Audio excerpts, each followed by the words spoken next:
Travailler, qui viennent faire leurs études à Paris et donc il y a du mouvement. Ils viennent de Quimper, Vannes ou Saint-Brieuc, ont tous des parcours différents, sur le terrain comme dans la vie, mais se retrouvent sous les couleurs du Gwenadu. Il y a des infirmiers, il y a des ingénieurs, il y a des profs.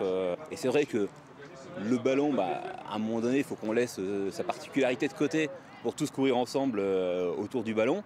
Et puis après, il n'y a pas que le ballon. Après avoir refait le match une fois, deux fois, trois fois, il y a aussi tout ce qu'on apporte nous de différence et de convivialité, mais issu de nos métiers et de nos histoires différentes. Ça aide aussi rien que pour trouver un appartement, pour le travail. Je sais qu'il y en a certains qui ont trouvé un boulot grâce à ça. Donc il y a une entraide en fait. L'entraide bretonne, c'est pas un mythe. Et donc que ce soit sur le terrain ou dans la vie sociale. 1-0, les Goélands sont battus. Les visages se ferment un très court instant. Un autre match les attend et pas n'importe lequel.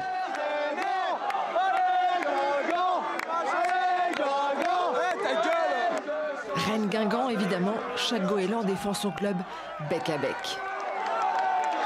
Alors on est divisé, il y a des Rennais, des Guingampais, donc c'est génial. Je suis très déçu, moi. La cohésion du club, il y avait une unité, et on vient de la perdre ce soir. Je quitte le club et finalement c'est comme une délivrance pour moi. Et après le deuxième but guingampais, la belle union des Goélands bat carrément de l'aile. Ça doit être ça. Il est timide. Peut-être que j'arrive pas à parler aussi fort que toi. Ah oui, c'est ça mon poulet. C'est ça mon poulet. Ah, on a gagné, on s'en branle, on a gagné, on s'en branle. T'as eu la bise en même temps. J'ai eu la bise, c'est ce que je disais, c'était le côté breton, très amical, très fraternel. J'aime pas ça.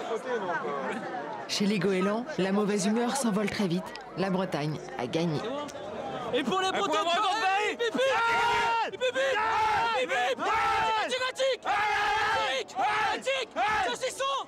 Ils l'ont vécu à fond ce match comme Eduardo, l'artisan de la victoire guingampaise qui, Gurvand, aura peut-être un jour sa statue à Guingamp. Il est à vos côtés. Ah oui, moi je suis persuadé que bientôt il aura sa statue, non pas seulement à Guingamp, mais dans tous les villages du Trégor. Eduardo, on vient de vivre un grand moment là ici à Guingamp. Vous aviez déjà connu ça ou pas? Oui, au Brésil un petit peu, mais ici, une ville comme Guingamp, une petite ville de 8000 habitants, c'est génial, c'est fantastique, j'ai jamais vu ça. Alors racontez-nous le match là. Quand Hanson, par exemple, sur le premier but, vous remet le ballon, vous réfléchissez, vous y pensez ou vous y allez? Non, c'est le moment. Hein. Quand j'ai tourné, j'ai vu que le ballon était déjà devant moi. J'ai dit voilà, je ne peux pas arrêter, il faut marquer maintenant. Et le deuxième? Le deuxième, c'est une belle action de milieu de terrain.